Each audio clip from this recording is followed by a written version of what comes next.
Today is Monday, July 11th, 2016, and we are interviewing Dave Grove at the Santa Cruz Public Library in Santa Cruz, California.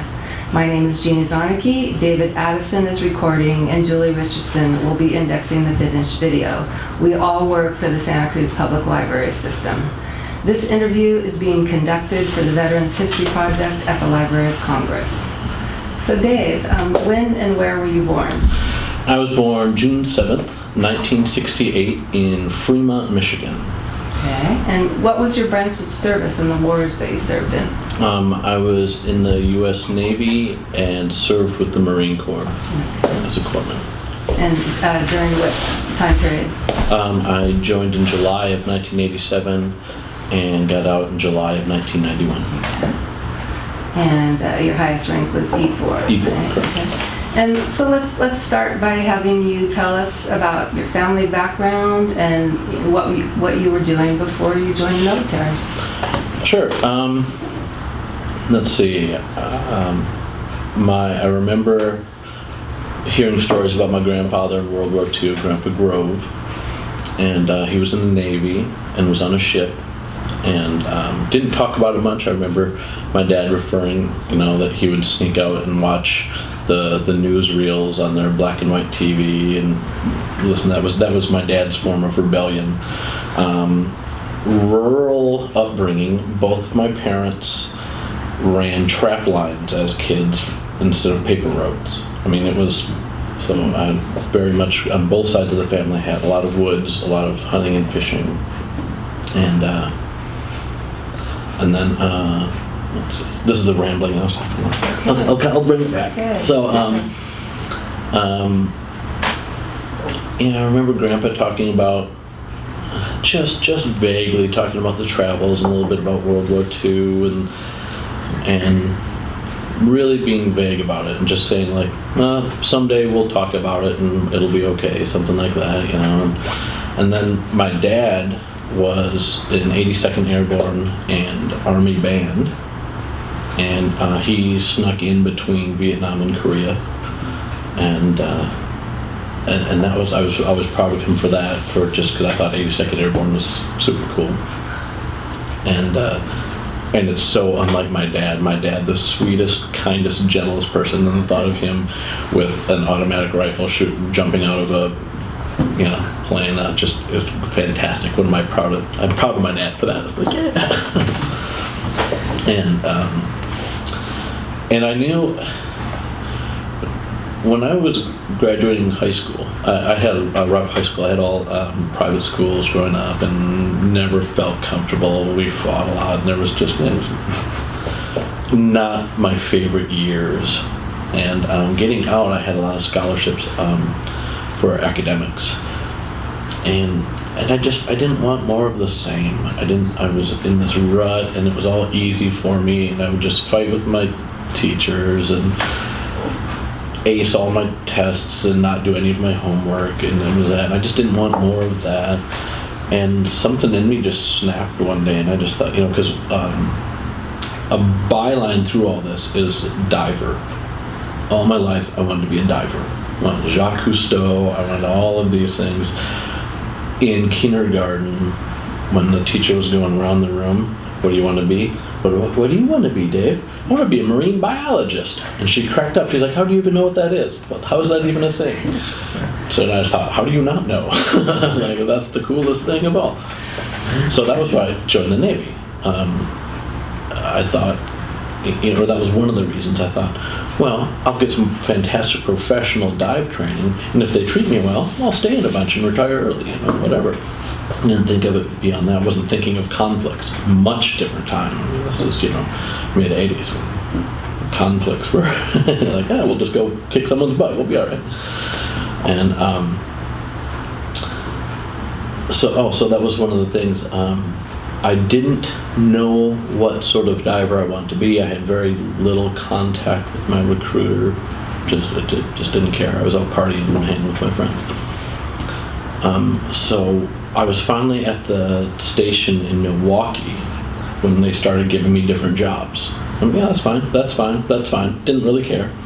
And then they only offered me 6-year programs because of my ASVAB scores.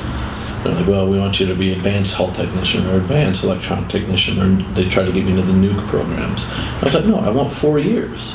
It's like, you treat me well, you'll get a whole bunch of years, but I'm starting with 4. And they said, well, the computer's only giving me 6-year programs. And I thought, this is the very last chance I have to own my own fate. Because after this, I'm signing it over. And I'll do that with a smile, knowing how bad it is and what's going to have goods and bad. So I said, you know what?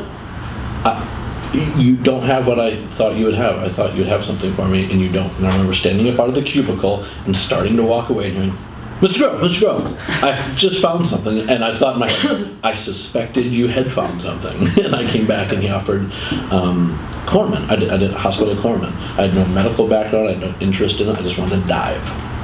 And I was like, all right, what's a corpsman do? And they said, well, it's in medical. I said, well, how does it do as a diver? Like, you're going to work, there's pressure chambers you can work, sea, air rescue, all this and that. All right, so signed right then and after that. It was,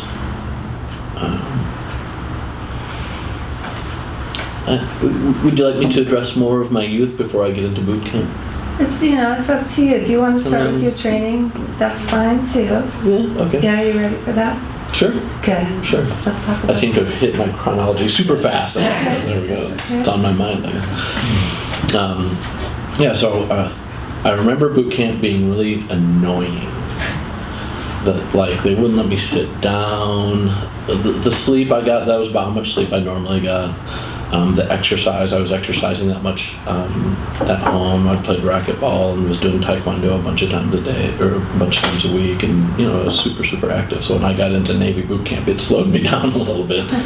And mostly it was just annoying because I knew everyone that was yelling at me was doing their job, and their job was to yell at me and make me feel foolish and break me down. So as they were doing that job, I just remember thinking, how much longer? Okay, yes sir, no sir. Get in trouble, do my, for ridiculous things, get in trouble for important things, and remember, I'm probably in trouble right now because this is important. I mostly remember it, not as this horrible time of just as so annoying. I think you could have done this in a way that was not so annoying. There's probably ways to train that would make us what we need to be without this. This is a little over the top, guys. But I got to play a baritone in boot camp, and that was fun. My dad was in Army band, which was a much higher level, but it was sort of cool to have that in common. And they came up for boot camp, and or for boot camp graduation, and my dad said the band was good. And he would have told me if they weren't. He would have told me in a very loving manner. Oh, Dave, you nailed it, but the rest of the guys, I don't know. But he was really impressed, and that was fun. That's good. And what happened after boot camp? I'm in San Diego, from Upper Peninsula of Michigan to San Diego. That was a major change, complete change, and I did, I went right. A short visit with the family, and then started right in my hospital corps training at Balboa Hospital, and that was just sort of more shenanigans, sneaking out with the leaders of the class, whatever. So I'm like, well, I'm not going to be in trouble because I'm out with the leaders, so we're okay. And seeing my very first dead body, my first autopsy, with one of my biggest hangovers I've ever had, and the three of us sitting there which one of us is going to drop? And oh man, it was something. It was really. But then just as I thought, well, I'm going to drop, the other two guys were long gone, and I thought, well, that's it. I just cannot go any further. It's well, we have to go to lunch now. I made it. I thought that was a big test right there. If I just went through that one, all right, I might be okay. Also, note to self, no big hangovers before classes, because you never know when you're going to do something important. And I thought, as a medical person, I will be doing important things at certain times. And then I was academic leader in the class. And the thing that terrified me the most, there was nothing that seemed more vital, a more important time in the life, more yelling and craziness and just madness all around. If that's my old lady, I ain't here. I told her I was at the bar.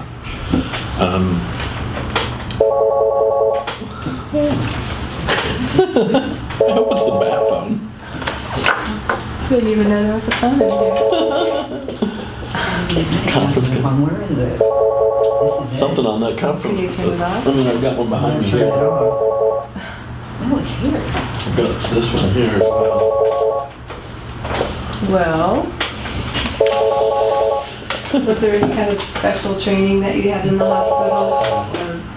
Or what, I mean, it was just basic medical, or was there something specific to, you know, the military? It was to have a general, it was for people like me that didn't know anything about medical. It's like, here's anatomy, here's these, you know, just everything. Here's what a surgery is. Here's what a surgical ward looks like.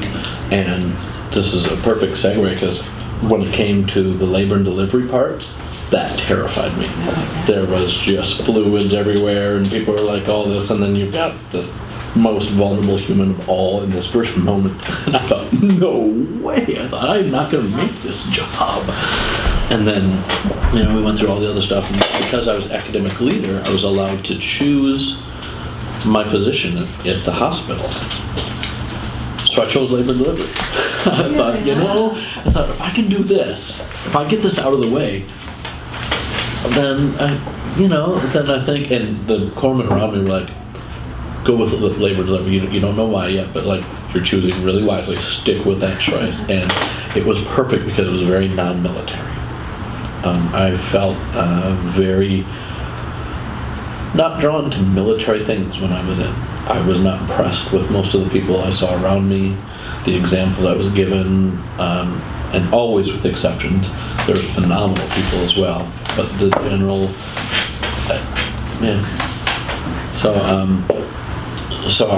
they said labor and delivery would be very non-military, and they were right. I had my hair long. The first year, I had the same couple cut my hair for years when I was in San Diego, but almost a year into their cutting my hair, they're like, "Oh, you in the military? I did not know." And I thought, "Oh, that was the sweetest thing. Thank you."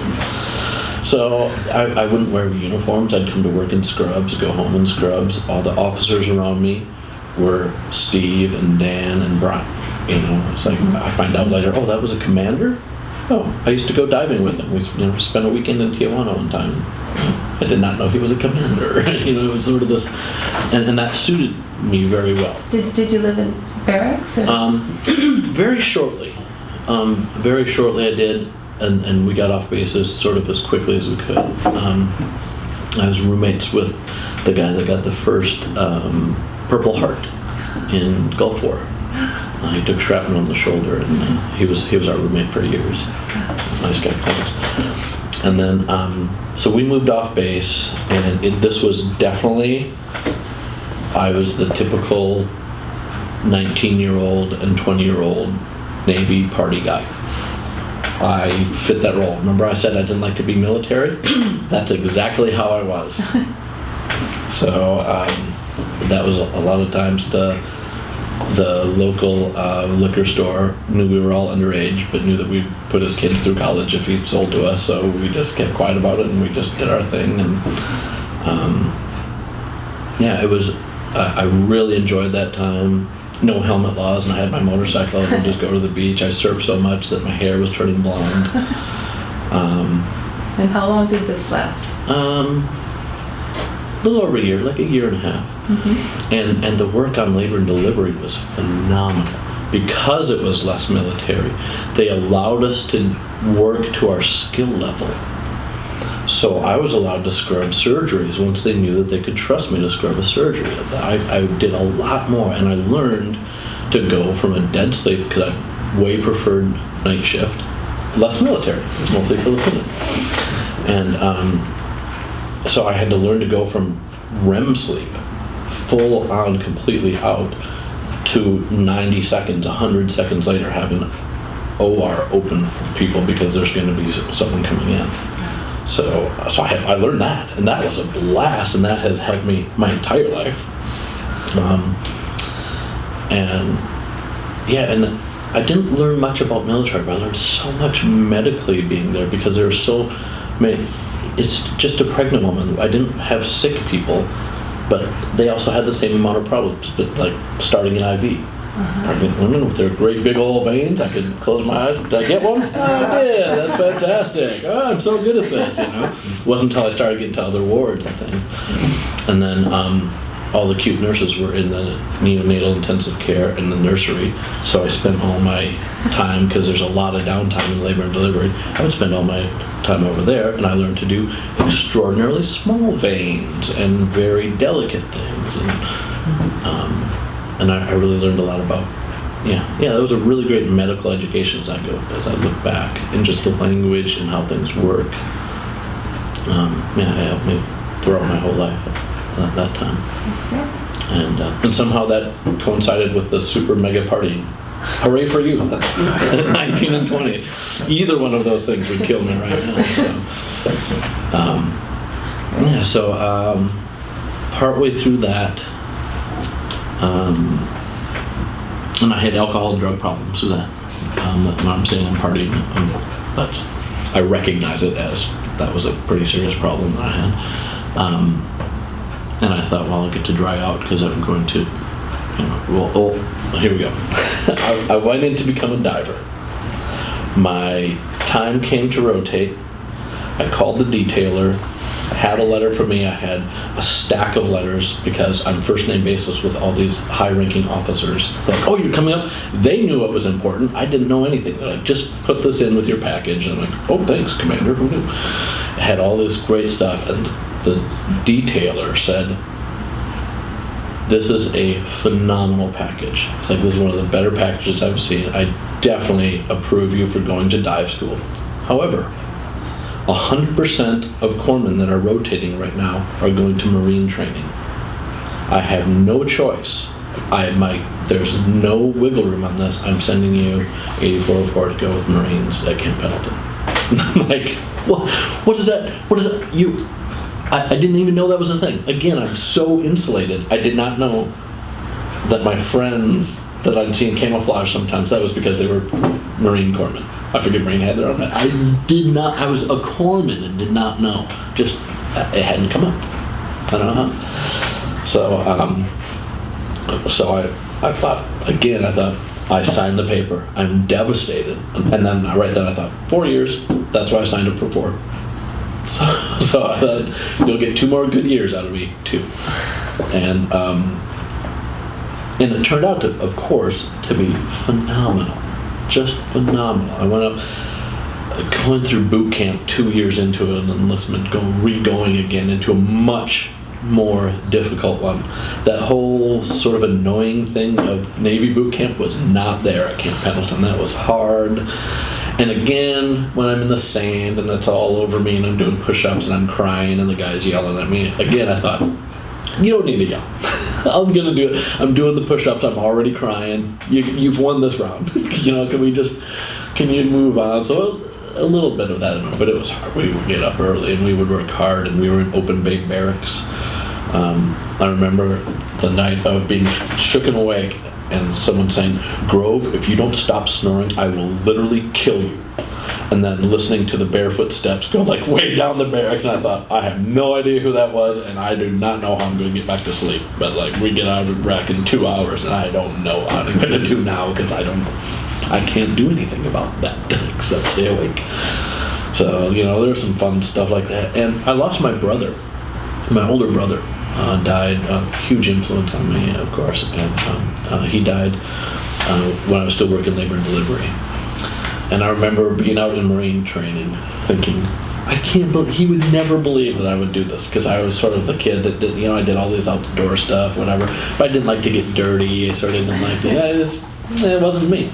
As a matter of fact, when my friends and my brothers were learning about cars from my uncles, I'd come out and I'd look at them with their nicked up knuckles and all of this, and I said, guys, at some point I'm going to use my brain to make a living, and I'm going to hire guys like you to fix my car, so I don't need to, this does not really apply to me.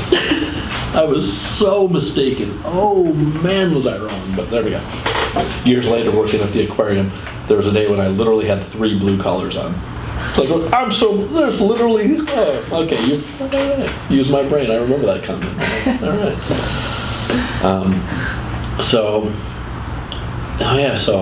being out in the field was great. I had great navigation skills because of growing up in the woods, and my phenomenal grandfathers and uncles who taught me how to be quiet and invisible and how to make sure that you're online even at night. So I found myself in leadership positions in navigation, and even when I was with Marines, they would usually defer to my, if I was making a call and stuff. So that was very satisfying, because I did not expect to be good at it. Because I don't like being cold. I wake up early in the morning, which I don't mind, but wake up cold, and I was always bitching and moaning about something.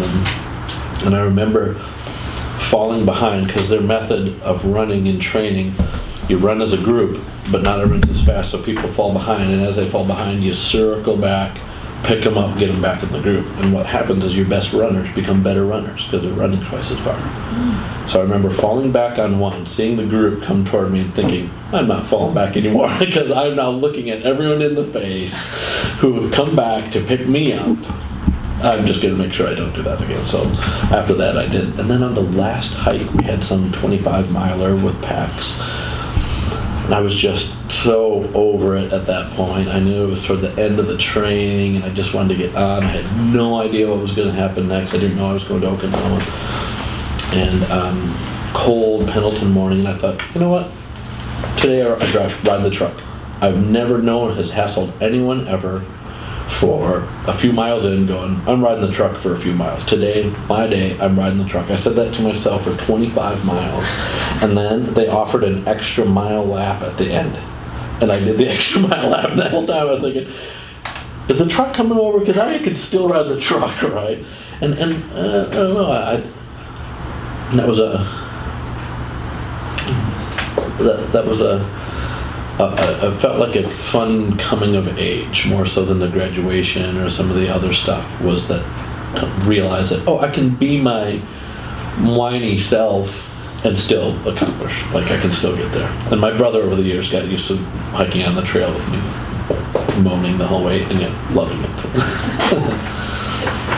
Might be a pattern. So that puts me going to Okinawa. I was looking for that as a way to dry out, as a life experience. Okinawa was where my grandfather had served during World War II. He had been part of the big the kamikaze. Mm-hmm. Sounds very similar. The kamikaze raids and all that, and he lost an uncle, so I don't know what that makes it to me, but on a small island off Okinawa as well. And so I went to Okinawa. My dry out plan was sort of funny because I got there and at the airport someone offered me meth, and I just thought, I'll have to do this on my own. Apparently I can't just count on my circumstances. I was like, no thanks, not at all. What are you talking about now? So and then let's see, that was the transitions were always terrifying. I never really got used to a new base or what to do. There was very little guidance. People sort of expected you to know things. And I'm like, sure, after 10 years in the service, there must be a routine to this. But right now, what's going on? I don't understand anything. And I ended up in Okinawa being part of a pretty good battalion. We were in unair-conditioned barracks. Our extraordinarily alcoholic company commander was like, those were good enough for me, they were good enough for my battalion. So we stayed there, and again, great training. The hands-on training that the military gave me is what I recall. I revived a guy who had a heart attack last Friday. I did chest compressions till they got there and they revived him. I was looking at my Marine training for that. I have done CPR a million times. I've taught it since then. I'm a rescue diver. I'm so crazily so many times CPR. I do caregiving, so I'm always getting recertified and what's the new way to do it today. And yet, when it came down to it, when the guy dropped, I was thinking about my Marine training. Well, now that is something right there. I've got a lot of updates since then, but what my body is doing is the way they taught me there. And that really was great in Okinawa. The physical training, we'd sometimes have to get up at 4:30 in the morning because it'd be so hot. If we waited until 5:30 to get up, we couldn't do PT. And I didn't like that. I stuck with it because I think I was bullheadedness or something. I don't know. Pride, probably ego. Didn't want anyone to tease me or something. And then one day we were in the field. I tried to be in the field as much as I could because I didn't like sick call and I didn't like just being around the clinic. There was always politics and things. Out in the field, you're out in the field.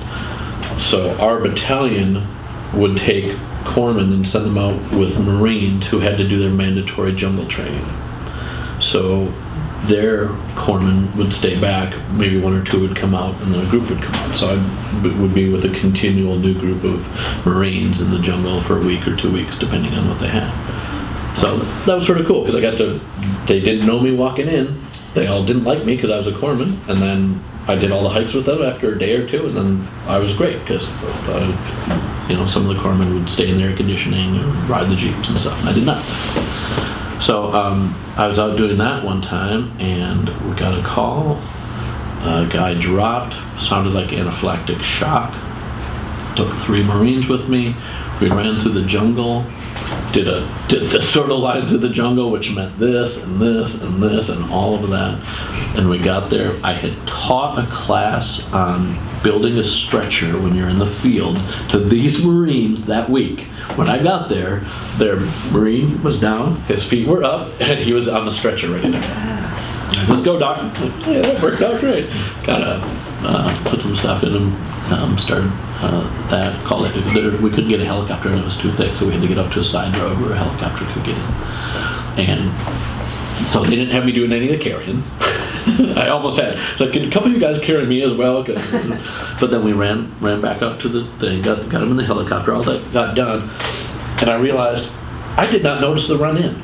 I just sprinted through the jungle at Marine speed to get this guy, carried him out, and one of my issues was not, and I thought, I'm never going to complain about PT again, and I did not. I got up in the morning, and I did my PT, and I stayed in the front, and I was the road guard, because you had to run a little more, and did all that, and I thought, you got me on that one, you got me, so that's why, okay, thanks, that was a difference.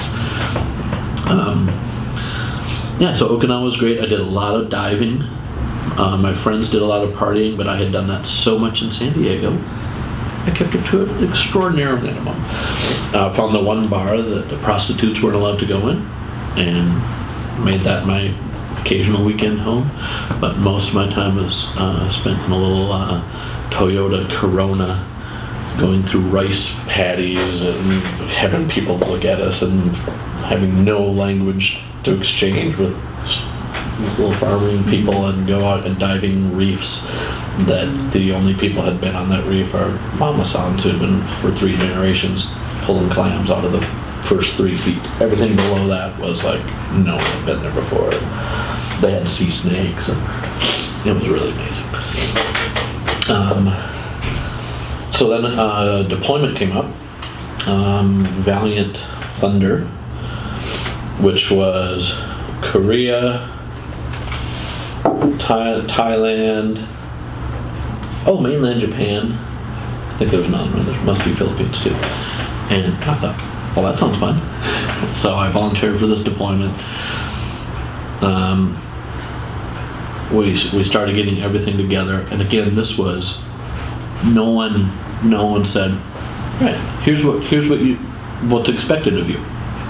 They just said, okay, report here during this time. So I had no idea what was going on. So I show up on time. Like they said, they gave you a window to check in. I checked in 10 minutes before the first window. Well, no one's there. Not even my chief. So they have their initial meeting. Again, no idea. I'm the only medical representative, and I don't know anyone around a table about twice this big. Round, beautiful. I'm just like, wow, military has rooms like this? This is plush. Very nice. So they start talking, and my ears are red. I just see all the rank all around me, and I don't even really super know well Marine Corps rank. And this whole not super military guy, so I'm like, what does silver leaves mean? Or like, I'm just like, no, I'm not quite sure about any of this. And they came out and asked me a question about space. They said, well, we've got this much space and this much for medical. Doc, what do you think about that? I don't think that's enough. There's this whole, I should not have said that or something. I was like, he was asking my opinion. And he says, what do you mean by that? I said, well, what you've got is this area that has, you've got 250 Marines, you've got this much time, we don't know about this. So all that is fantastic for combat. Most of what I treat is not combat. You haven't given me anything for colds and flus, you haven't given me anything for sprained ankles, you haven't given me the stuff that we see every day. I don't have any room for that stuff. And you're about to go to the Philippines and tell me I don't have room for condoms? It's like you're gonna have 250 cases when we get there. So, all right, Doc, thanks. I did not know that was our colonel, that was a guy that should not even have been addressing me. Like, I should not have been anywhere in that loop whatsoever. And I said no to him, and his first thing he asked me. So he and I got along great for the rest of the months that we were together. He's like, hey, come on in. It's like, whenever he gets here, he can come in. It's fine. Hey, what's up, Doc? And again, not until I got out of the service and was reading books and things, I was like, oh. At no point should an E4 and this colonel have been buddy like this. And I didn't know any better. He was nice to me, so I was nice back. I treated him like he was treating me. So, so that was the first big meeting. And then, then my officers arrived and my chief arrived. And I was like, what did you tell him? And it was pretty fun. And then it was madness, all the, well, you probably don't know.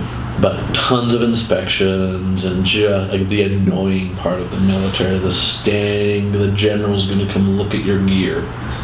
Does the general care? Like, really? And seeing, looking back, there's use for some of it, and some of it is just ridiculous.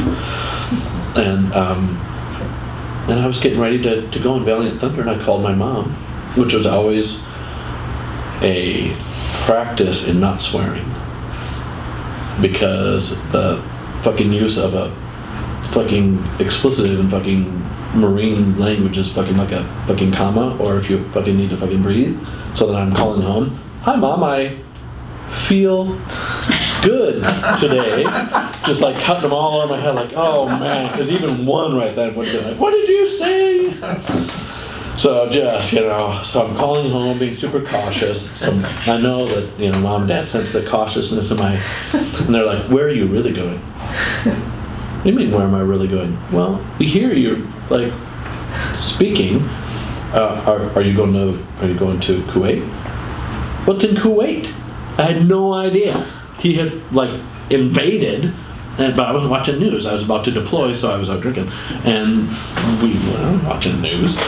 So my mom is the one who told me that I was actually not going to Valiant Thunder at all. And sure enough, the next day when we arrived, they said, hey, we've got 250 Marines, 3 boats, completely loaded. We're ready to go. All we need to do is stop in the Philippines and get ammo. We are going into combat, gentlemen. We've just upped it by 3 days. Boom, boom, boom. I was like, Mom nailed it. I was like, wow. I called her back, like, oh, totally nailed it. I was like, I wasn't being deceitful. I didn't know. So we had a lot of opportunity to get out of that. It was very much a volunteer thing. 3 or 4 guys dropped out right away. We brought guys in that wanted to be there. We forced a guy out whose wife was pregnant with twins. Like, no, you're not invited. You gotta go. Really tight group of guys.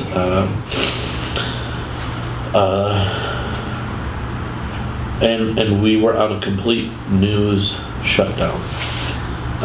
They were letting phone calls in or off the boat. They didn't have any newspapers, well before the internet. So we thought that we were going to be offloading into a combat zone. We were prepared. And what little, of course, we had before we got on the boat was Saddam Hussein's millions of people, blood, the streets will run with blood and all that. So we're like, wow. And we're all familiar with the World War II, the front, we're in one of those boats. I'm like, wow, that doesn't work well, does it? Don't they shoot at you when you put the front down? And so we had a very high tension boat ride over and went through 2 typhoons, which is fun. I was in a LST, landing ship tank, made to ground itself, put the front down, and use itself as a bridge for other boats. So in the typhoon, they get tossed around. They don't plunge through the waves. They're flat bottom. They're bounced over. So I got a great lesson in storms at sea. We had hit a couple guys flinging out of their bunks because the marine racks were like 6 high. The top guy would go flying because of the leverage or something. I read everything on the boat, some things more than once. Super boring boat ride. How long did it take? I think it was a few days to get to Philippines, and then just a few days after. Wow, I'm surprised I don't remember. But it was all day and night were about the same. The time went really slow. We could tell immediately. Had a nice passing when Australian boat was coming by, so they all were like, hey, if anyone wants to say hi to the Australians coming by. So they came by nice and slowly like this, and when they came by, they all saluted and then opened up a beer in front of us and drank a beer, because they are allotted 1 per day on the ship, and they knew we were not. We're like, oh no! So I love that. That was a special moment. And then we got to the Gulf, and it was flat. I really enjoyed sleeping on the moving boat with all the noise, just the like that, and then the motion. I got very comfortable. Some great night's sleep, and days sleep, and hours of sleep. And then when we got to the Gulf, and it was just flat, and we didn't know I didn't know until a few hours before we got there that it was just going to be, we were just going to pull into a port and they're going to offload us with a crane, and it was just a typical thing, and I had no idea about the whole combat, what was going on at all. So they announced what was going to happen, where we were going to be staying when we got to the port.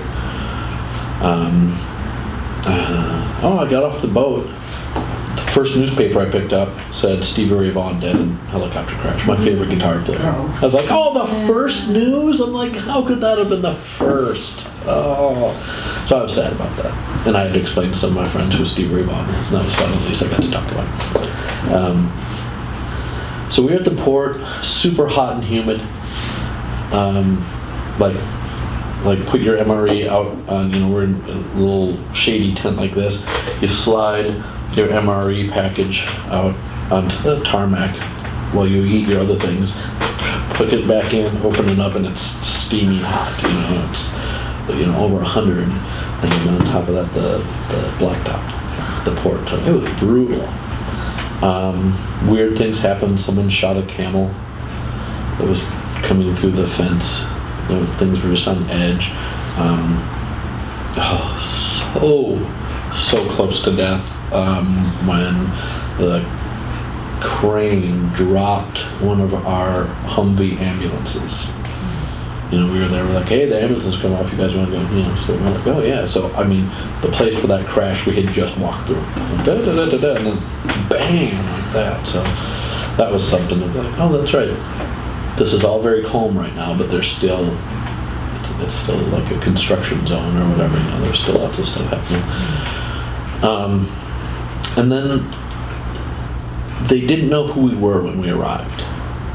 We had, it was an all hands when Saddam Hussein came through into Kuwait. It was just everyone get here right now. What the hell's going on? We do not know. So that was when we got in the boat and just came over. So when we got there, we still had that momentum, but no one was expecting us. And that turned into a super magical thing for me because they did one of the most horrific logistics things you could do. Put a few people in each. Like, all right, we'll send you to 1st Med Battalion, we'll send you to, and just farm these people out all over. So there's no continuity. They're now with a new group that they don't know. They don't have people. So it was a little rough on the Marines. But for me, in medical supply, that meant I had friends all over the country in all sorts of battalions and all sorts of stuff. So that turned out great for me in just knowing who to ask for supplies or who needed supplies quite often, because I was stationed at the first ever Marine Corps hospital. Every hospital, even if it's with the Marines, even if it's in the field, is always a naval hospital because Marines don't have their own medics. We got dispensation from the commandant of the Marine Corps and from the whatever Department of Navy because all of the corpsmen that worked there was no Navy corpsmen. We were all 8404 or 8410 Marine corpsmen. Mm-hmm. So they allowed us to call it the first ever Marine Corps hospital. So that was cool. And it was abandoned by the Saudis. We were in Al Jubail. So we were by the port of Al Jubail when we came in, and then we went inland for the Al Jubail hospital. And it was pristine. It was better than most hospitals that I'd been in the States. Certainly better than any naval hospitals I'd been in, other than the brand new Balboa Hospital, which was sweet. So we sort of moved in.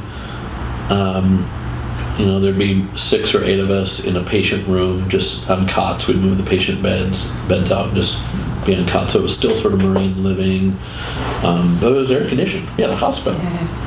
That was something.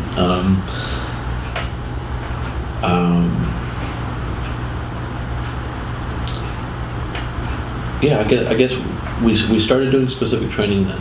So we farmed out into jobs, and myself, someone that was a little lower ranking than me, as an assistant, and then we had a driver. So the 3 of us were just given medical supply,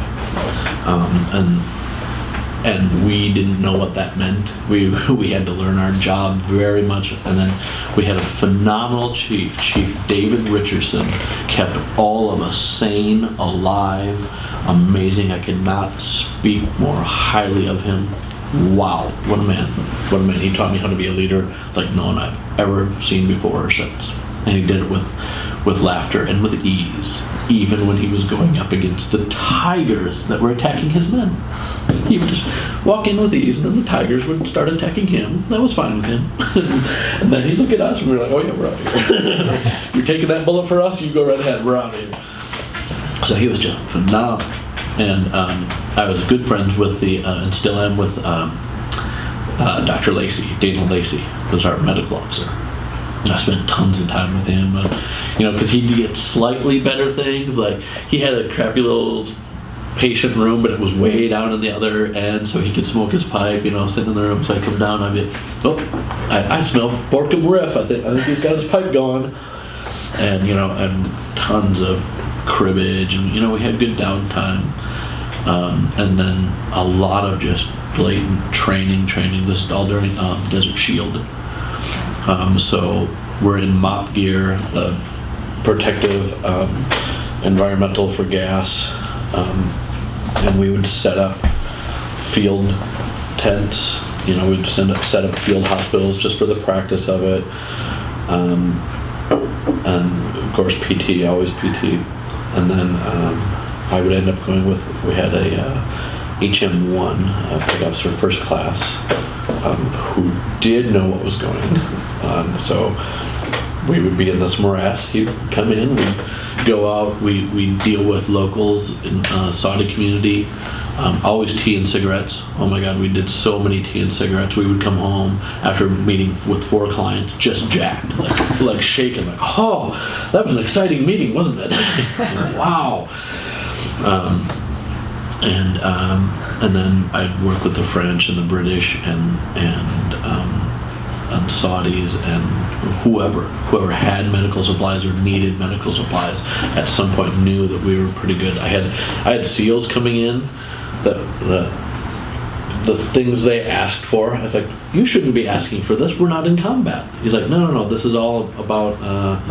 He's like intel. Now we deliver our intel in these little packages about this big that go 1,800 feet per second. That's how I've been delivering intels. But yeah, it's intel. So I'm like, wow. And they're coming to me for supplies, and I thought, there's a lot going on that I have no idea because I'm in the midst of it, and I thought there's no combat going on. And I have guys coming in because they're getting injured in combat. I'm like, how insulated is all of this? I was just amazed, especially of course when I look back on it. So our chief got us good clearance so that he could talk to us about intel things when he knew. He was upset at first that he's like, I can't tell you guys anything that's going on. Get clearance. So put in for clearance, got a bunch of good secret or something clearance for us so he could tell us things.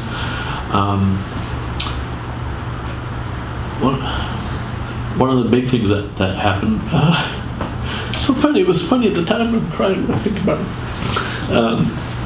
At Thanksgiving, I need to laugh at these tears. Why would I be crying? It's so hilarious. Thanksgiving, we had been sent some frozen turkeys. So we had them out in the freezer, and we sent one of the new guys out to get the frozen turkeys in the freezer. Well, Saudi nationals have to be buried with their body parts. So also in the freezer were carefully labeled body parts. So we're getting over the radio. I'm going through these, nothing feels like a turkey.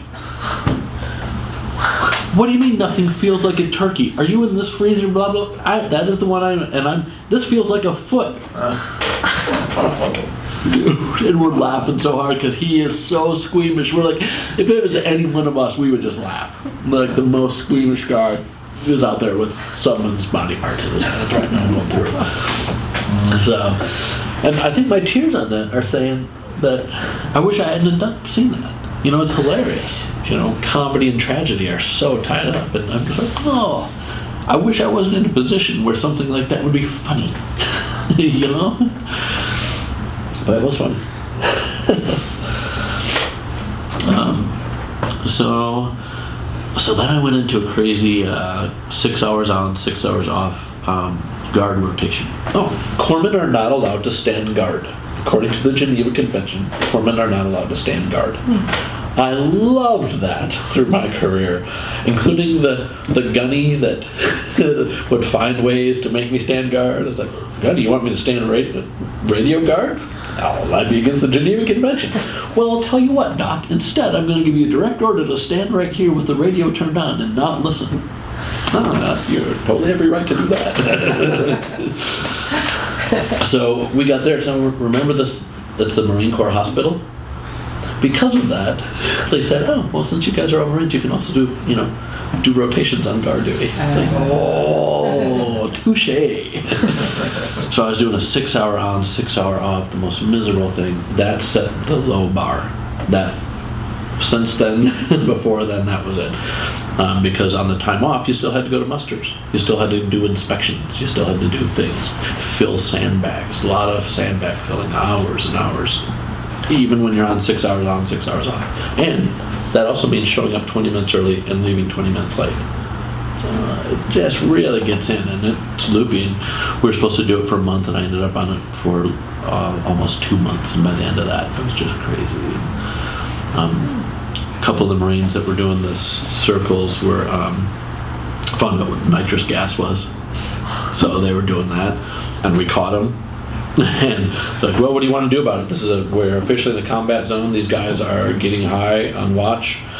We're like, what are you guys going to do? Like, our Marines are high. They're like, would you like us to take your Marines away? No. Well, then handle it internally.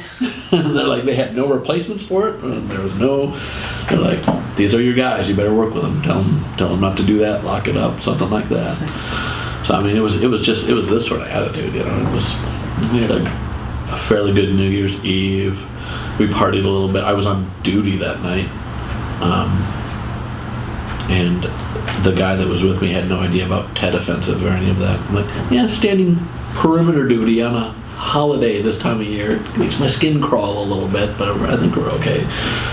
Then a couple of drunk Brits came up. They had smuggled some booze in their medical supplies or something, and came out and gave us a little sip, and that was fun. Met a lot of guys named Muhammad. I would just guess that and be right so often, because if there's someone that's interacting with me in the military, it's probably going to be their firstborn son, and his name's probably going to be Muhammad. And I'm like, this is great. I nail it so often. I'm not good with names, and I felt I was nailing it there. Had some construction workers, I think Pakistani construction workers, that were sort of side by side with us, and I remember exchanging food with them, and them eating the MREs and just being like, and me eating their food and being on fire. It's 100 and something degrees. We're still sort of by the port, high humidity, just sweating like this. I said, okay, let's go. Oh, just a flame spread through me, and they could not have been happier about that. Like, I thought you got the wrong guy for this one. Like, tons of these Marines would be just fine with this food. So that was fun. I had good experiences. I had a driver. I had one of the few vehicles with air conditioning, because it was a hospital vehicle.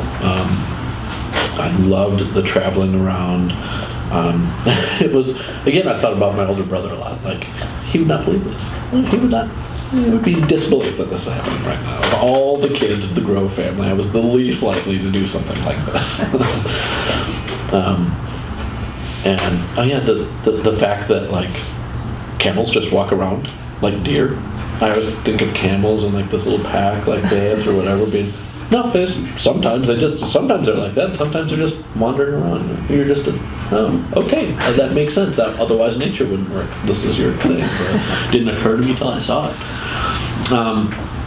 And then Chief showed up one day and just said, "Hey, they're rolling the B-52s out right now. Like, the air war is beginning."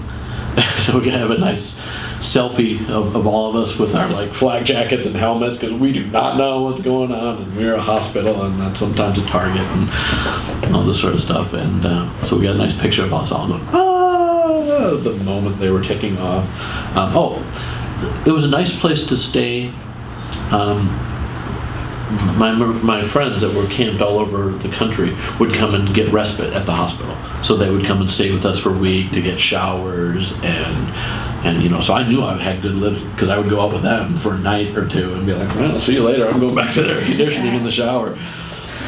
So I got to stay in touch with everyone, because they would come back. And also, I had a girlfriend during this time. We don't have enough time to cover that. She was a corpsman as well. And did you call home often, or contact your parents? Maybe twice. It was difficult to call home. My mom had a major back surgery, and was saying she didn't want to.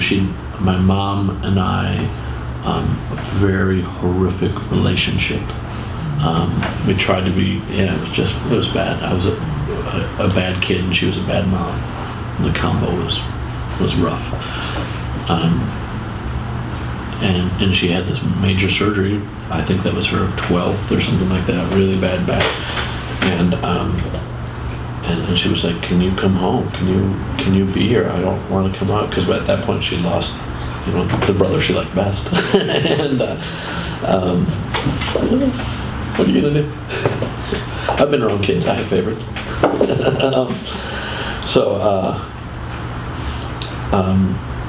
So I asked if I could. I was like, "Can I get a flight home and then come back?" And they're like, "We can guarantee you a flight home. We cannot guarantee you, because it's a combat zone and all. We don't. Where are you going to fly into? How are you going to get these flights? And like, we cannot guarantee that." And I was not willing to leave. I felt I was being useful, and so she had to go. So we did like group shots for her, get well soon, and all this sort of stuff. So there's a lot of support there. But yeah, I wrote a lot of letters. Again, there's no email then, but a lot of letters. Yeah, just I only remember a couple calls home. It was very difficult to make that call, and I a good letter writer at that point, so Good. I didn't feel the need. I cannot fathom it now with Skype. I cannot. To be, here's my loved one, here's a bullet. Here's my loved one, here's a bullet. Or 20 minutes ago, I saw my wife's face, and now I have to get that up. I have to cross a street under fire. How do you not think about your kid when you just saw your kid? I don't comprehend what they do now. I don't know what the price that takes on your soul, but it's way different than what I did. Way different. Yeah. So and the support, the country support during Gulf War was phenomenal. We got care packages. When you'd see the news, you'd see stuff, and I was like, well, this is different from the way my uncles talked about Vietnam. This is a different thing altogether. I'm like, holy cow. And then, But you got injured. How did that happen? I wasn't quite sure how to fill that out on the card, because I'm currently in the middle of going through a claim for I did 24 years after the conflict ended. I did fine. I barely thought about the military. My friends would tease me, Dave, weren't you a Cub Scout or something? I'd laugh. I'm like, yeah, nailed it. It just wasn't a thing. I didn't go to veterans things. I kept in contact with some of my friends because they were my friends, but it just was not a part of my life. And a year and a half, a little more than a year and a half ago, I started crying when I saw military people, especially young people. But that's strange. I was caregiving at the time. I was in a live-in situation with special needs people, and I was one of the people in charge. So it's a big community called Camp Hill. They operate things anthroposophically through teachings of Rudolf Steiner, and it was a way that I saw these special needs adults living with phenomenal dignity. They were just a part of the community. They weren't a special part of the community. They were a part of the community. And they did some things better than me, and I did some things better than them, and it was an amazing learning process for me with what, it's where my life is right now. The people I want to help most are. That's my current calling. And so I was living there, and things started. I had a guy that was attacking the air around me. He just had severe hatred problems, and sometimes would direct them at me. I felt safe. I have no problem understanding that this is his syndrome. I just happen to be the one in front of it, and I'm very good at it. And I started to not be able to handle it. I started to ask to be tagged out. And I was like, hey, can you come talk to Will for a minute? Hey, Will, I'm just gonna step away from him. People look at me like, no, you're who we come to. When we can't handle Will, you're the guy that we come to. And now, like, you're tagging out, like, what's going on? And I started really struggling to get to work and all of this. And then I'm up watching Jimmy Fallon one night, and brings a bunch of recruits on to swear them in, and I'm just weeping, sobbing, going like, these young people, they don't know what's going on. Like, it's going to be great, it's going to be awful. And the great is going to be some of the greatest that you can do, because the military offers things that no other thing. And the awful is going to be more awful than other things do. So, like, and every one of you are going to be somewhere on that span.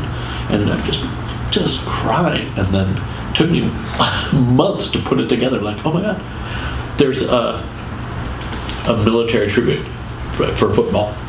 No, the Marine Corps band is going to start crying again. and I'm still not putting it together. And then, that Jimmy Fallon day I was like, oh, I need to talk to someone in the VA, because they're specialists in this.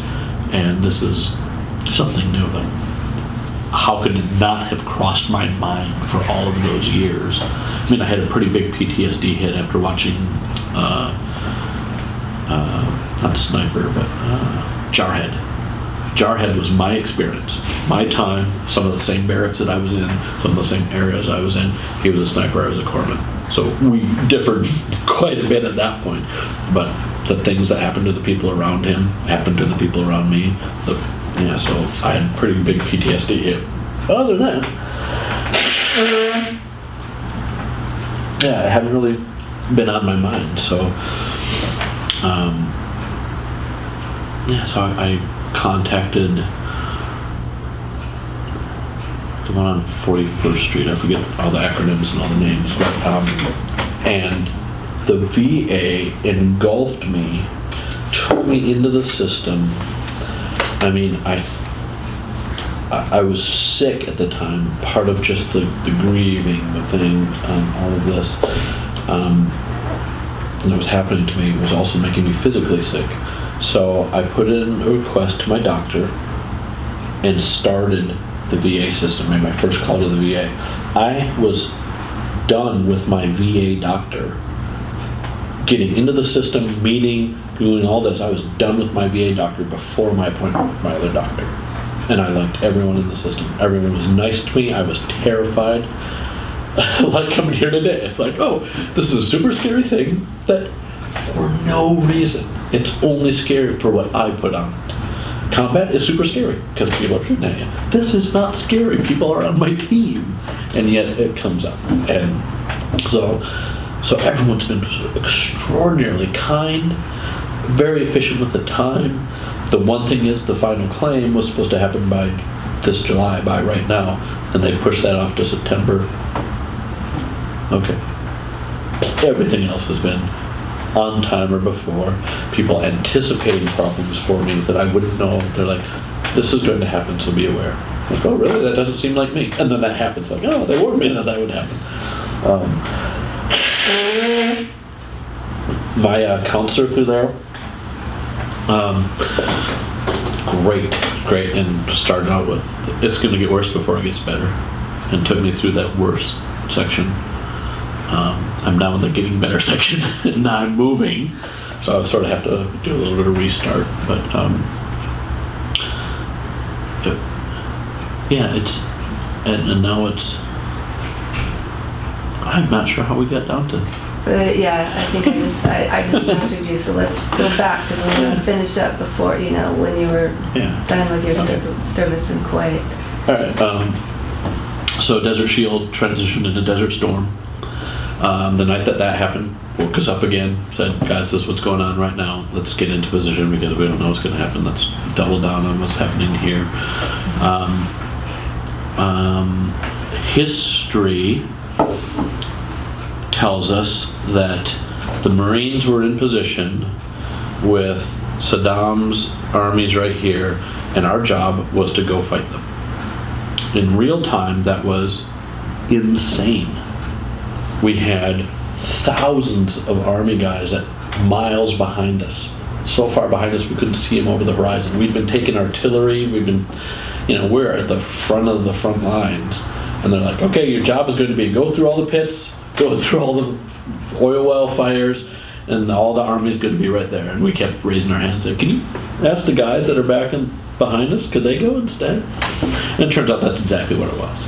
Is we were the feint to keep the armies there while the army did a big left hook around the edge and decimated the army. Well, they don't, and for good reason, don't tell you that. They just tell you, go. And we're like, oh man. So that's what we were heading into was not knowing that the largest infantry movement was heading around to do all the work. That 100-hour war, it's funny when I hear the 100-hour war because a whole lot of hours went in up to that 100 hours, and a whole lot were after that 100. But I got it's very catchy, very catchy. But that 100 hours, I probably slept twice, just for little things. We were so busy, things were happening, and no one knew. Intel was so hard to come by, and people's wives were sending them GPS units because the military didn't have them. The GPS satellites weren't up in space, I don't believe, when we got there. We were using this land system that goes by towers in the desert. How are you going to go 400 miles by tower, So it was really sketchy, and it's super vague. That's super vague. I remember it partly because lack of sleep. Like I said, a good friend got the first Purple Heart with shrapnel. Lost a friend whose NIS hit his Humvee hit a tank at night.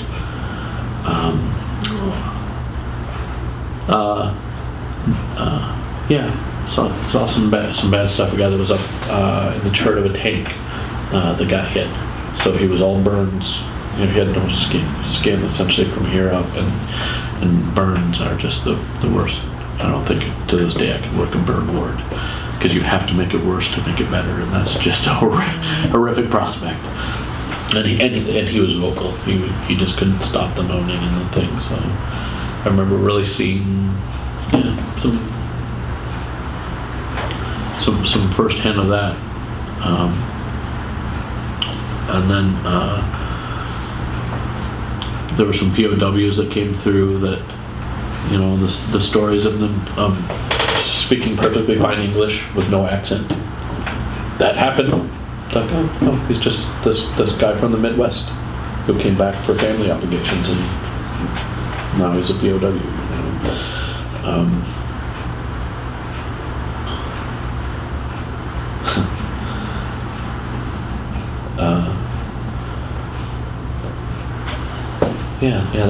That 100 hours is pretty big, because I said, before that, after that, and during that, we had scuds that were coming in on us. One dropped a couple hours after I was at the port. We went down for some medical supplies, and they were offloading ammunition, and the scud dropped in the water just off the ammo ship, which would have changed our afternoon dramatically. And that continued after the 100 hours as well. And then, then it was a matter of trying to get home. It was a matter, and it took some time. The thousands of sandbags that we filled, we had to empty, because we weren't allowed to leave the garbage in the Holy Kingdom. So that made a lot of people pretty grumpy. 8 hours a day in the hot sand, opening sandbags that earlier you had filled. That was some rough. Day after day of that too. We ran into some religious police that tried to take the Marines' cameras. Like, I don't know. We're more than a week into this undoing the sandbags that we've filled for ungodly hours, and these guys are hot and sweaty, haven't had their meal. We're coming back to get food right now. We're in a bus. I don't like where this is going, and we were all there on the bus. It was like, someone tried to take a picture of my wife. His wife was in the back seat of the car with, we didn't even know there was anyone in the back seat, if anyone happened to even look out and notice there was a car. So we knew it was impossible. But the religious police were all over us. And I think one of the Marines ended up giving his camera over, just to appease him. I was like, hey guys, give us a camera. Just give us a camera, I don't care. So we gave him one of those little disposable ones, and he stomped on it and drove off, and was fine. All the people I'd met in town were phenomenal. Like I said, there's always tea and cigarettes and lots of laughter, and laugh at the commonalities and whatever. So really felt like a lot of nice people. So we flew out. It was a 23 or 25 hour flight with all of our guys. I remember having to try and play cribbage with the Marines on either side, who part of the rules is, hey, if you get away with cheating, phenomenal, good on you. That's just how it always was with playing cards with the Marines. So it's like, look at the cards like this, and then of course everyone is big like this, and then there's the skinny little me, so I didn't get a hand rest. But I was friends with Dr. Lacey. Petty Officer Grove, I have some records that we need to go over up in the front. I don't know, I hate to do this to you right now, but you're doing nothing else? Yeah, so we get up to the front. No, we're up in the front. I'm in first class. We go up to the spiral staircase in the 747, look around. He's like, just stay up here. Don't worry about going back there. So that was fun. And then we got back. We went from Saudi Arabia to Okinawa, which is like that on the globe, via Belgium and Alaska. We went the longest possible route, but it was donated airspace. It was donated staff, donated plane, donated gasoline, and donated airspace. So we're like, all right, we'll take it. Doesn't mean we get to go, then we'll go. Again, I had bizarre walk-in privileges with the colonel that I could just walk in and say, hey, we got a ride? Hey, Doc, didn't I say I'd call? Yeah, you said you'd call, but sometimes you know shit and don't tell us. So, well, this time I know shit and don't tell you. Got a plane in 4 days. Good. So yeah, it was great. And we got back to Okinawa. They stopped for booze, which everyone celebrated, and I was nonplussed about it at that point. And as a matter of fact, I have a great picture. We're all in our deserts. There's Okinawa jungle behind us. We're on the bus together. And my buddy, the Dice Man, who I'm going to see next week. I have not seen him since '91. I'm going to see him next week. With what was it, Johnny Walker? Some booze bottle like this on the back of the bus, just tipped out and bubbles coming up. Good on you. Nice going. So we came back to Okinawa and we had parades, and it was a big deal. We were allowed to wear desert camis. I switched out of mine after about 1 day. Like, I'm standing out horribly, and I was so embarrassed. It's like not a big deal, whatever. And a lot of people immediately went on leave. I was not up for leave. I can't remember why. So I went in formation. They sent me in the field.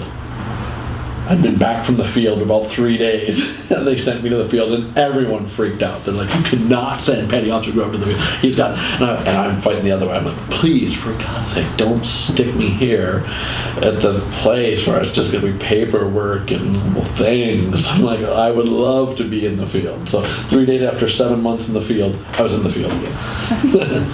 But again, my field in Saudi Arabia was partially in that nice hospital, so it was on a cot, but it was nice. So everyone went out, and then I ended up in the field, and I took 30 days leave, and that was phenomenal. I flew back, got just, the country was in a woohoo, we're so amazing thing, so I couldn't buy a drink. My girlfriend wanted to wait till I got back to the United States because she was at Pendleton to tell me that she was sleeping with my best friend, or not my best friend, but a friend of mine. So I was like, oh, so you tell me that I have 27 days left, I'm somehow a war hero and single? All right, we can make this work. Single and heartbroken, war hero. All right, we got this. So, had a little tour of the country, just visited people in Michigan, Illinois. Popped in on my aunt in Florida who didn't even know I was back in the States or anything. And just had a grand old time, and that was nice. And again, the country was in such a amazing place. I couldn't hear Star Spangled Banner or I'm proud to be an American and all this, which now I'm in a much different place politically. And my reception when I got back was phenomenal. I could not have asked for it to be better. And like I said, then 24 years after that, it comes roaring back up. I feel like I had great successes. Right when I got out, I thought about being working ambulances. It's what I was good at, it's what I was trained at. And it turned out that most of what I was doing was because I was a combat medic and I couldn't do it in the state of California. I was down to splinting. I couldn't even do IVs. And then I started talking to the, I said, well, I still want to join. I would be an amazing part on this team. And he says, well, that's fantastic. In San Diego, we recruit in June. And I was like, stop right there. I'm a little touchy about the word recruit right now. I'm like, if it's really that cutthroat. And then I started talking to the guys that were doing exactly what I want to do. And they said, the guys that transitioned from the military, and they said that so much of it was starting to become about insurance. Like, you're so hyper accountable. You're in the back of an ambulance, you miss an IV, you need to throw that IV into the sharps container, get a new IV out, redo it, and hit again. Now you're in an inquiry. My client only had one IV. Why was they charged for two? He says, I've had this sort of thing come up time and again, and what happens is, you then start only using the one IV, and it comes out, and you reposition and use that IV again. That's not good medical practice. It's sometimes emergency medicine, and certainly in the field I have picked up things from the ground and done sterile things with them. Sterile. And keep moving, But I didn't want that hassle, and I wasn't quite sure what to do. And then I had a friend who said, hey, do you want to come? There's this huge concert downtown San Diego. Will you come help?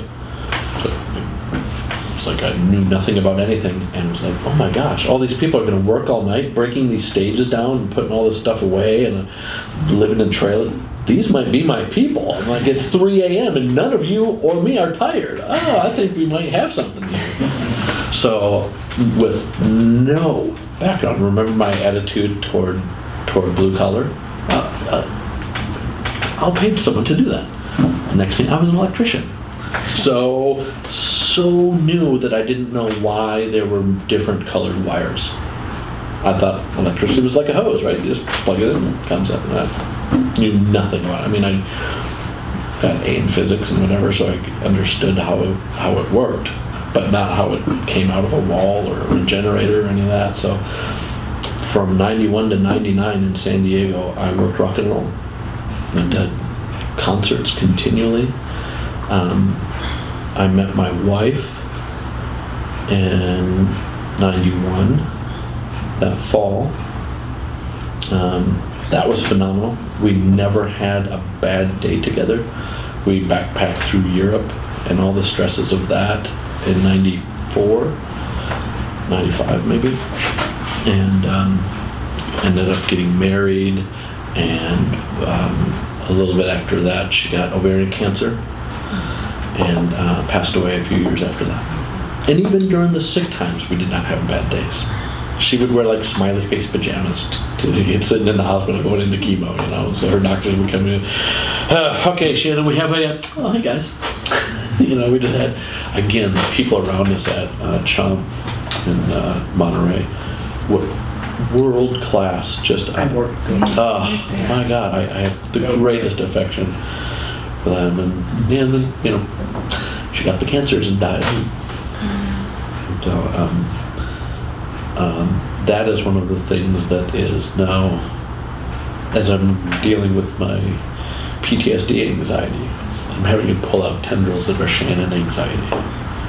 There's some crossover from the grieving that, years of working on it. I take nonviolent communication classes. I love Tantra. I love the whole, that whole culture of kind people, that yet not politically stupid, not in a bubble.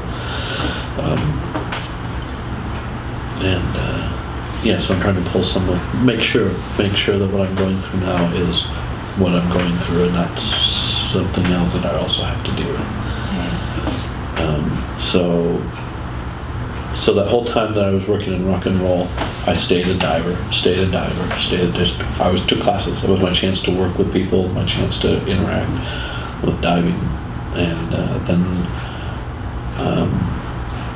a job opened up for audiovisual technician at the Monterey Bay Aquarium. And I don't have time to go into how all those things happened, but it opened up twice.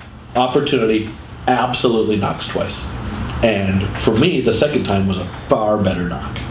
Sometimes it's like, I had to wait for the timing. I could have done it the first time. A year later, it was phenomenally better situation, and I walked into a great situation. Whereas a year earlier, would have walked into chaos.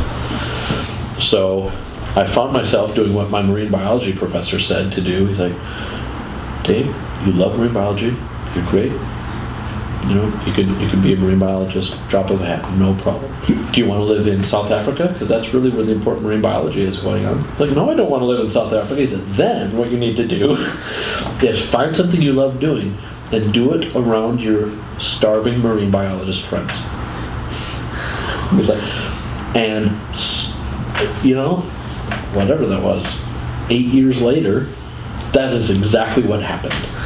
I'm now working at the Monterey Bay Aquarium, doing electronic imagery and audio, getting paid better than my marine biologist friends, and I would take them out for beers, and you know, go, wow, that's an amazing degree you have. So, how are you going to afford rent this month? You know? and it was just, so I could not have been luckier. Just again, like rock and roll, with no experience. Like I was jumping out of helicopters with Marines with no experience, just a willingness to be like, okay, I don't know that, I'll do it. And yeah, I remember the first time they asked me about driving a forklift. Dave, can you drive a forklift? And in a millisecond, I had to go through my head everyone I'd ever met who drove a forklift.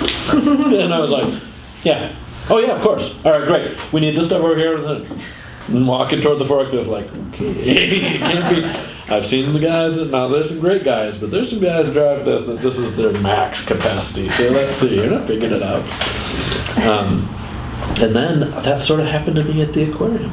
Because after the audiovisual, my wife passed away. There was, you know, it was just a hard time to go through. And I know I was not a particularly good employee during that time, but they were very supportive. Very supportive. The aquarium was a great place for me to be, especially during that time. And then a different position opened up, and I became a diver. That whole time I was a volunteer diver. So I was in the tanks all the time, and a position came up that I was one of the tool guys. So now, the thing that I had wanted my whole life, I would wake up in the morning and either be like, oh, sweet, I have the day off today, or else, oh, sweet, I'm going to work today. That was my own two speeds. And I could lay in bed and hear the Monterey bell, ba-ding, ba-ding, and oh, it's not a dive day, it's going to be too rough, so I plan. I'm still in bed at 4:30 in the morning, like, you know, already planned that. Loved it. I would be down with a crew, I'm keeping track of the divers, I've got wrenches on me, I'm doing all these things like this, and every single dive I would stop and just laugh. Just like, oh, this is so cool. Jellyfish coming across you, like, ah, this is so cool, this is great. And yeah. And then one day that came to an end.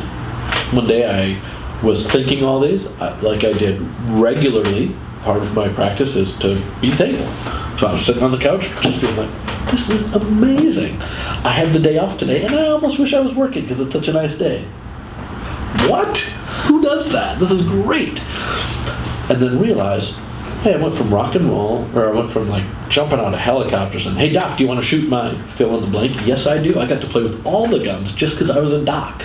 Doc, you want to shoot the machine gun? Yeah. Hey doc, you want to shoot the grenade launcher? Yeah.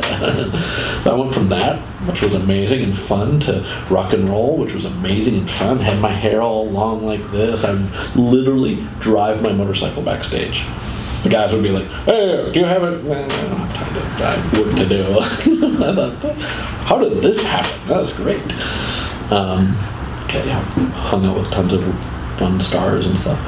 And then I found myself doing the same thing at the aquarium. I was like, all of my careers have been fun, have been amazing and fun.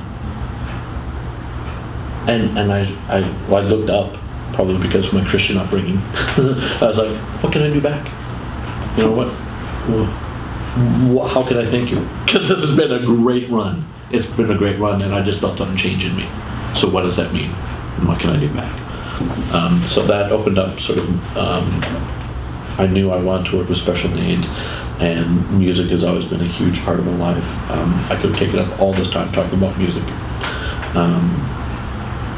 So I wanted to combine special needs and nature and outdoor and music.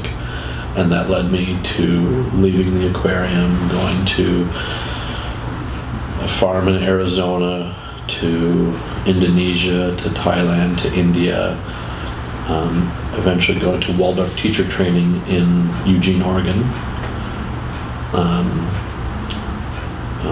When my new fiance made some decisions that brought us apart.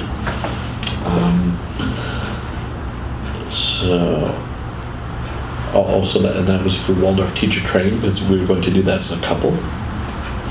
And then suddenly I was by myself, so I just had that same momentum going, and then remembered that really what I wanted was a special need, which they have Camp Hill, which is I live in, I was telling you about earlier.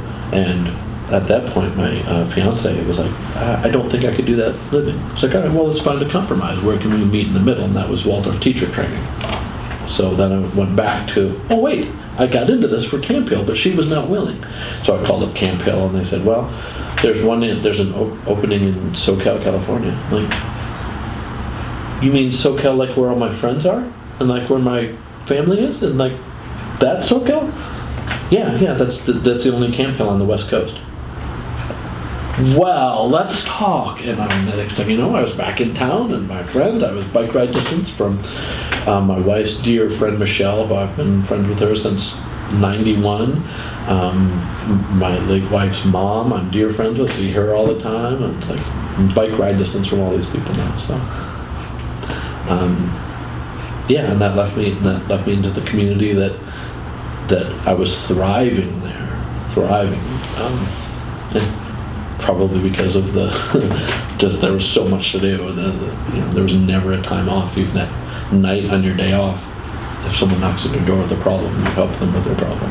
Day off, sorry. So yeah, and I had to stop that job. It was just too much for me. I got in some overnight care with veterans. Again, so lucky, extraordinarily lucky. I get this grumpy old guy who absolutely reminds me of Grandpa Grove. So it has no effect on me whatsoever. He's like, oh, Grandpa, right away. That's fantastic. That means I know you're feeling feisty today, and that's way better than not caring. And turns out that he's a fighter pilot from World War II in the Corsair, which was my favorite plane in World War II. So I knew the history of his boat. I knew the history of his plane. I knew his thing. I was like I'm sure I've seen you in film. I'm like, if you were one of the pilots, they must have filmed all the pilots. At some point, there was a camera on you. At some point, I'm sure I watched you on Discovery Channel or whatever. So that was very cool. That was overnights, and I was,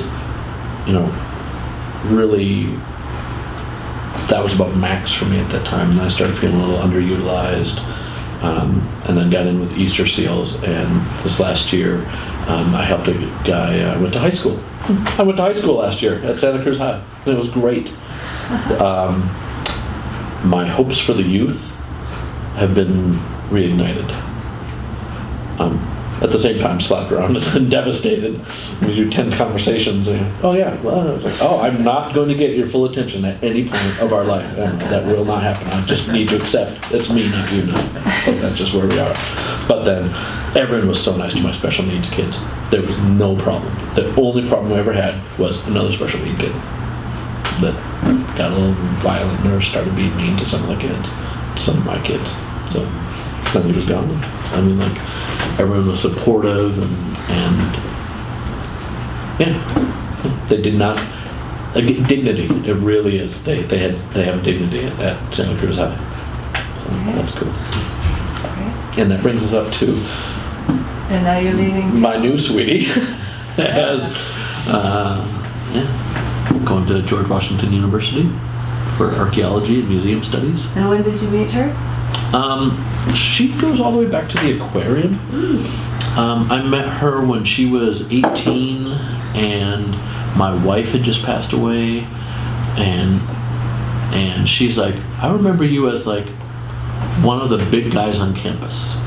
You would come through, you knew everybody, you were friendly with everybody, and people just had this thing of, oh, Dave's here, this project is going to go well, the thing that's broken is going to go well, something like that. She's like, there was just this aura. And then you talk to one of my friends over here, then you'd be flirty with this friend over here, say hi to me and walk out. She's like, I thought you hated me.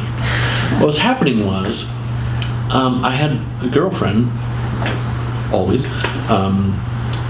and I had to respect that, and I be around Katie and not be completely flirty. I could flirt with her friends because I knew. I'm like, I was flirting, blah, blah, oh, ha, ha, ha. And I'm like, I get to Katie and suddenly, oh no, I'm not like seriously flirting. Like I'm like, oh no, I cannot be good in my relationship if I act flirty with this girl because my knees get weak. So I know I need to sort of stay away from her because that'll be 18-year-old that makes my knees weak will not go well with a new girlfriend. So that was our relationship. It was like, I was devastated by you. I could barely talk to you without my ears getting all hot. And she's like, yeah, and I thought you hated me because you avoided me. So a mutual friend of ours was shot in front of her in Watson, or in Salinas. And so she was going through some PTSD and some grieving and all of this. So she started asking me on Facebook about like, what do you do with this? And so that rekindled us years later when I was in Eugene, finding myself extraordinarily single. And that got us together. We ended up meeting in. She came around the corner by the Jamba Juice downtown, and my knees got weak again. I was like, "Well, there we go, it's her." And you're moving to Virginia now. Yes, indeed. Wow, that's great. That's a big step. So I think you answered most of our questions. The only thing I want to ask you about is how did your service affect your life? I mean, you somewhat answered that, but anything else to add about that? Positive. I mean, GI Bill, it allowed me to learn how to be an electrician, how to be a stagehand, how to do the lights, every job that had to be done in rock and roll, I had to learn from scratch. And that doesn't pay very well. Not many people want a really, really new green guy on a show. So I had to take really menial jobs for a while, and the GI Bill allowed me to continue to go to school and continue to help my not yet wife get her master's at San Diego State. And not worry so much about the finances. Mm-hmm. It allowed me to learn all that and get me going. So I'm super happy about that. Like I said, the training they gave me, my gosh, the medical training, I could do an IV right now left-handed if I needed to, just because of how they trained. I know a lot of things in areas medically that because of how they trained, like it never came up until I'm fighting cancer with my wife. Suddenly a whole realm of knowledge that I forgot I'd even been in the classes. I was like, oh, that's right, they made us be hands-on doing these sort of things. Or we're like, it was just great. I tell young people now to get some sort of medical training. Like, go through this guy was aimless. He's like, I don't know what I want to do. But become an EMT. It's not that long, and those skills will be with you your whole life. You're going to know what it is when a doctor tells you something, and So that alone was great. And then, of course, now that the VA has taken me in and is helping me through this, I can't imagine this without it. Because I just can't believe it's still so hard.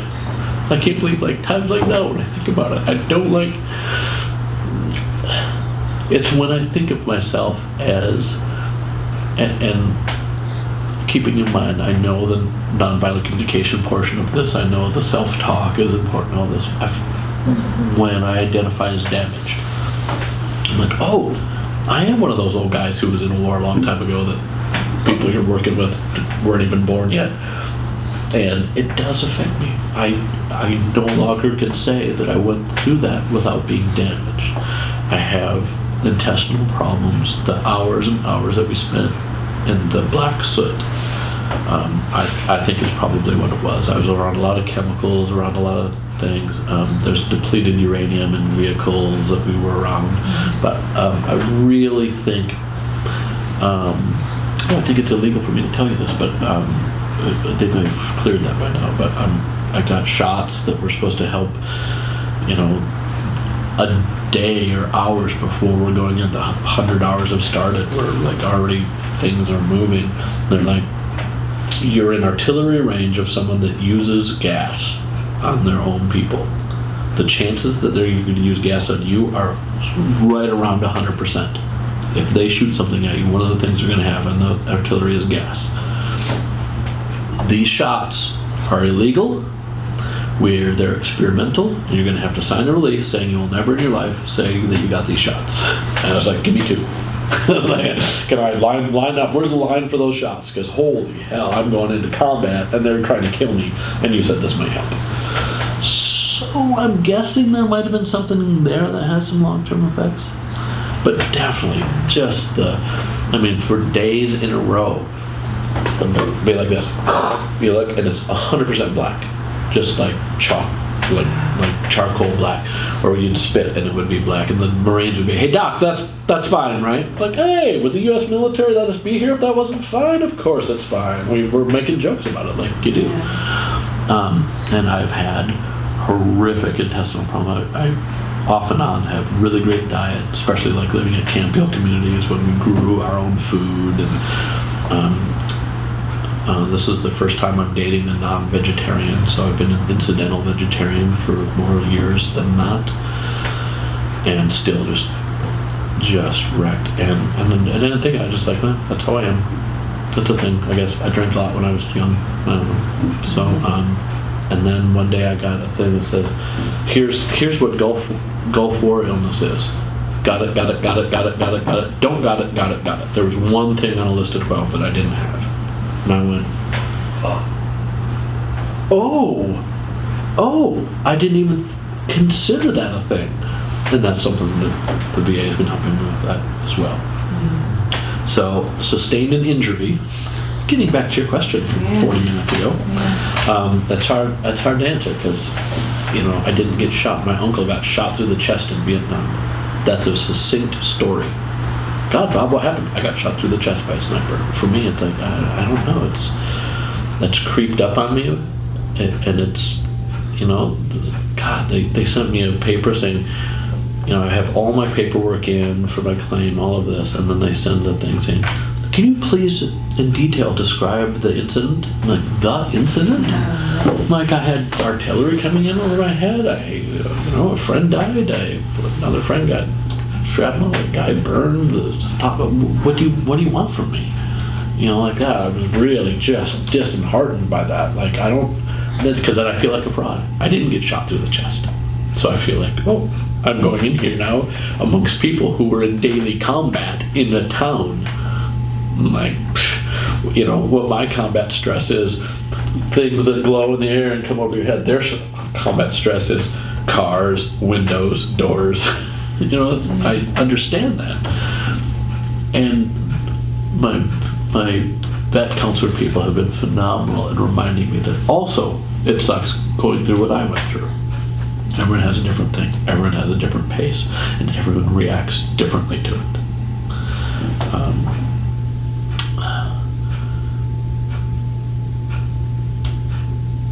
I don't remember the thread that got me there. So when you go to Virginia, you're gonna start up with somebody else there. Oh yeah, Good. I've already been on the phone with them. Good. Somehow I've talked to a bunch of people that are in charge nationally of some programs that I like. They're like, how did you get my number? I'm like, I don't know. It was online, so I called you. If you don't want people to call you, don't put that number on. And it's like, people 5 layers above the people actually hiring. So then when I'm like, have great conversations, get on the same page, and then when I call the people that are hiring, they're like, you talked to Jim? Yeah, Jim said to call you. And well, great. So this has happened to me 3 times now. I have no employment yet, but I have definitely covered the ground on a bunch of people that will help me find some employment. And I think once I arrive, once I actually can get some FaceTime and some things like that, that'll open up. There's some things there's a program that helps military families with special needs kids.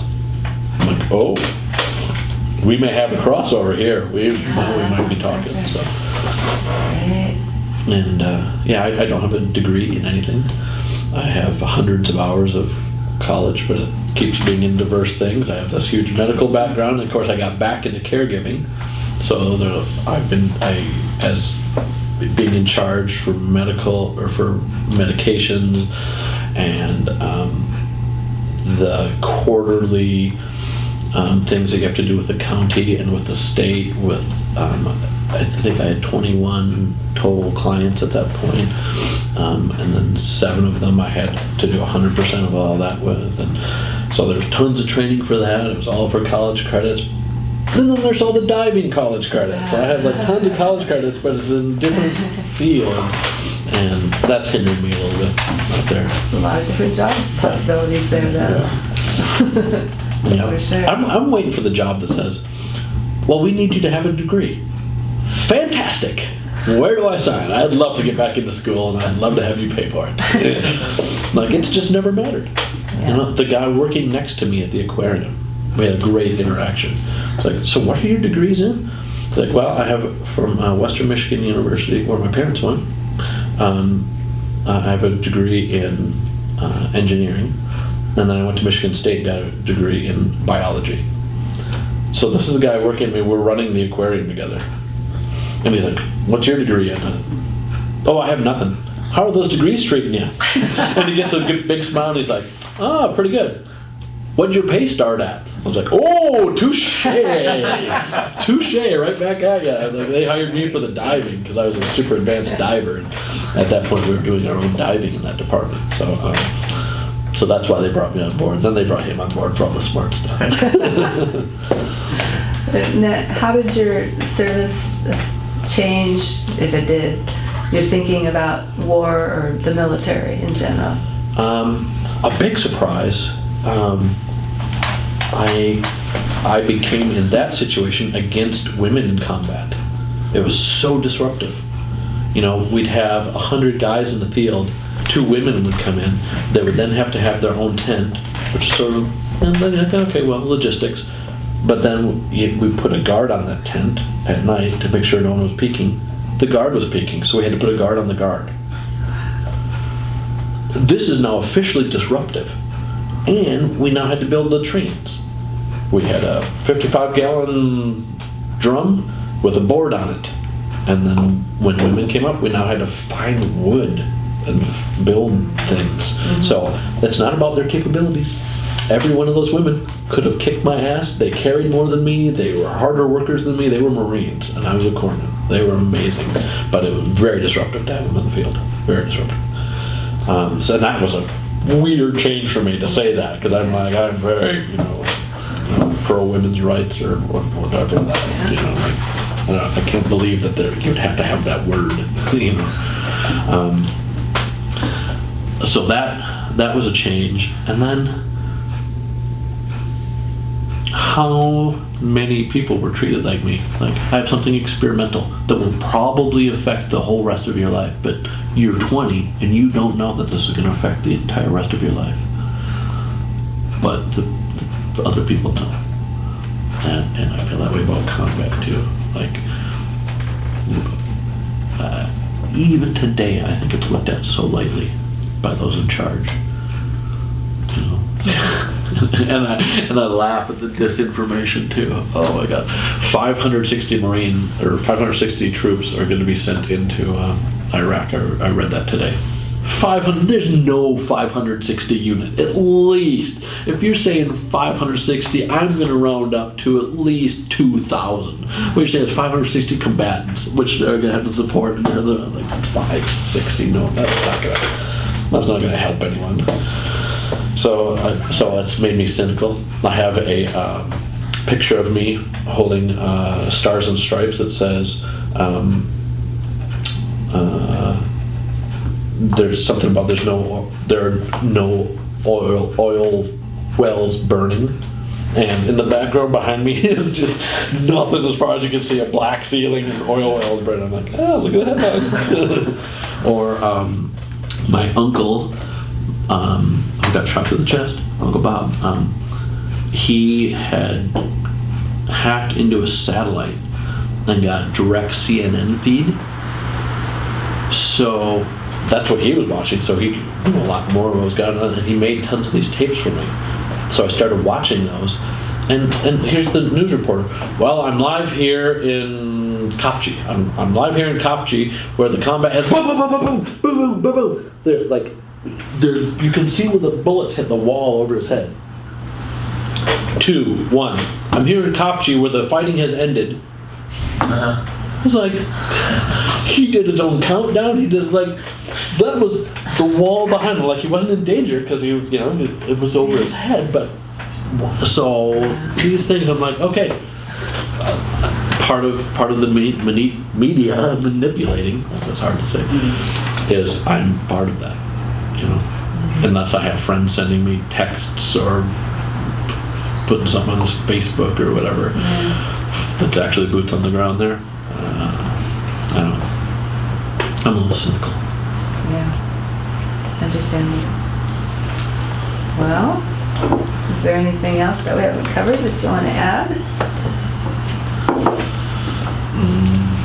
I don't know. I was just trying to keep it under 2 hours. We're doing pretty good. I think there was one more question that you usually ask about if you have any advice for. Yeah, well, he did have the advice. For future He did have the generations. advice for medics. Right. But yeah, any other tips? absolutely. For a young person, Yeah. maybe thinking of enlisting, Of enlisting, yeah. This came up. Yeah. Someone at Camp Hill that I really like, nice guy, likes Reagan. I don't know how that happens, but I'm a friend with him anyway. Just gonna work it out. Just a great guy. And 5 weeks from now, he goes into boot camp. So he came up to me with his eyes big like this, and he's like, "What do you have?" And so, I mean, this question is very real to me right now. For him, he's been at Camp Hill. He's fine. I'm like, you're gonna enjoy the time off. I'm like, I'm not even kidding. He will get more sleep and have less things to do during the day. I'm like, you're right.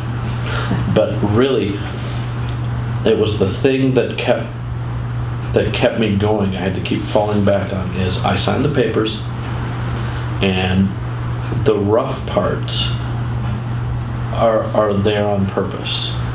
They're doing their job. When someone's yelling at you in broken English and are so mad they're spitting and their face is red, probably they're not like that inside. Probably they're playing their role, and you need to play your role. You've signed the papers.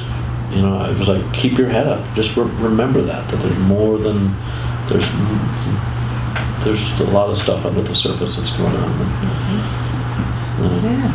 And man, I regularly asked if I recommend it, and there's no possible answer for that. It is so individual. Like I said, I was the most irreverent to authority. I hated authority. I always got kicked out of classes. I was a problem, and I didn't like being dirty. And I hunting and fishing and all of that I did continually. Somehow, still didn't like to be dirty, but so I was not on paper a good person for the military, and yet it was phenomenal. I would make the same decision again. Got me out of Michigan. It got me, just everything. And I feel the same way about college. My best friend in the world, Derek, he's always jealous of my military time, and I'm jealous of his college time. Like, it's those periods of your life. It doesn't matter what you're doing. Make sure you're doing something powerful, because that's when you have the energy for it. Yeah. So, Okay. Sounds good. All right. Well, thank you so much for sharing your experience. It's been great. indeed. Thank you.